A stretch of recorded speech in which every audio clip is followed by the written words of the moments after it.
PLTS adalah sistem pembangkit listrik yang energinya bersumber dari radiasi matahari melalui konversi sel fotovoltaik. Solar PV adalah teknologi yang mengubah sinar matahari atau radiasi matahari menjadi listrik arus searah dengan menggunakan semikonduktor. Semakin tinggi intensitas radiasi matahari yang mengenai fotovoltaik, maka daya listrik yang dihasilkan akan semakin tinggi. PLTS menjadi salah satu teknologi sumber tenaga listrik yang sangat berpotensial diimplementasikan di Indonesia yang terletak di daerah tropis sekaligus berada tepat pada garis khatulistiwa.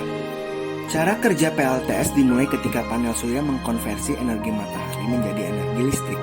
Panel surya menghasilkan arus DC yang selanjutnya diubah oleh inverter menjadi arus AC yang dialirkan ke dalam rumah melalui AC breaker panel untuk keperluan pemakaian energi listrik dalam penerangan atau peralatan elektronik rumah tangga. Daya listrik berlebih kemudian dapat diekspor melalui Exim menggunakan sistem net metering yang membaca daya ekspor dan import listrik pelanggan PLTS dari dan ke jaringan PLN. Faktor yang mempengaruhi intermitter adalah keberadaan awan ataupun objek lainnya yang dapat menghalangi sinar matahari mencapai panel solar PV yang menyebabkan listrik tidak dapat diproduksi. Sehubung dengan sifat intermitensi tersebut, sistem pembangkit listrik tenaga surya perlu dirancang dengan komponen baterai untuk menyimpan energi. Penyambungan PLTS atap dengan jaringan PLN diatur dalam peraturan Menteri SDM yang bertujuan untuk menjaga kestabilan energi listrik untuk dapat dimanfaatkan oleh pelanggan PLN. Selain itu, biaya pemasangan PLTS cenderung lebih mahal karena harga baterai yang sangat tinggi dan memiliki biaya operasional yang terbatas. Komponen-komponen utama dari sistem solar PV. Pertama adalah panel surya yang merupakan rangkaian modul surya fotovoltaik yang mengubah radiasi sinar matahari menjadi tenaga listrik yang menghasilkan arus DC. Kedua, inverter. Inverter yang merupakan alat yang berfungsi untuk mengubah input tenaga DC langsung dari modul surya fotovoltaik menjadi output tenaga AC. Ketiga, pengukur KWH meter yang berfungsi untuk arus keluar listrik dari sistem PLTS yang merupakan media untuk melakukan ekspor listrik PLTS ke jaringan PLN.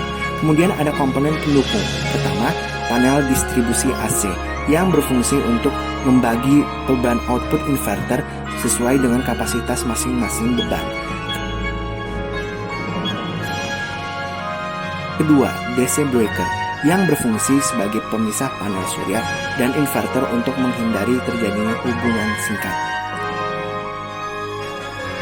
Perkembangan PLTS di Indonesia dimulai pada 2017 saat pemerintah optimis untuk memberikan akses listrik bagi masyarakat di 1096 desa yang tersebar di Indonesia. Hingga sampai akhir Juni 2020, sebanyak 2.346 unit PLTS terpasang.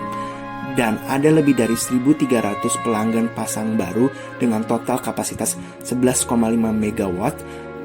Pemerintah saat ini telah melakukan berbagai upaya mendorong investasi energi terbarukan, termasuk energi surya. Dorongan juga pada penciptaan pasar, perbaikan tata kelola pengembangan energi terbarukan, pengadaan berskala masif, dan memberikan insentif serta kemudahan berinvestasi. Pengembangan PLTS atap diinisiasi oleh PT PLN dan terbukti sampai bulan Oktober 2020 tercatat ada 2.566 pelanggan dengan total kapasitas 18 MW. Walaupun masih kecil dibandingkan dengan pembangkit energi fosil, tetapi secara individual sangat memberikan manfaat kepada pelanggan. Sebaran paling banyak berada di Pulau Jawa, Bali, dan Provinsi Aceh. Sekian pemaparan dari saya ucapkan terima kasih.